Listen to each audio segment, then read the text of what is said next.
லியோவும் மாயத்தூரிகையும். ஒரு சிறிய கிராமத்தில் லியோ என்ற ஏழை சிறுவன் வாழ்ந்தான்.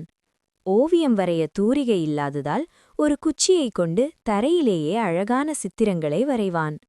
அவனது திறமையைக் கண்ட ஒரு முதியவர் அவனுக்கு ஒரு மாயத்தூரிகையைத் தந்தார். லியோ, இதைக் கொண்டு நீ எதை வரைந்தாலும் அது உயிர் பெறும். ஆனால் இதை ஏழைகளுக்கு உதவ மட்டுமே பயன்படுத்து என்றார்.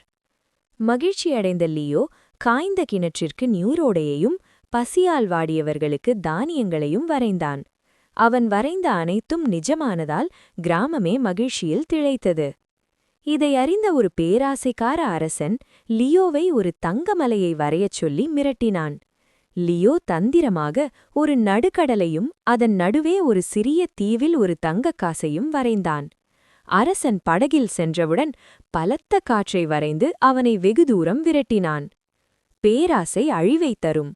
லியோ தனது வாழ்நாள் முழுவதும் தனது திறமையால் மற்றவர்களுக்கு உதவி செய்து மகிழ்ச்சியாக வாழ்ந்தான்.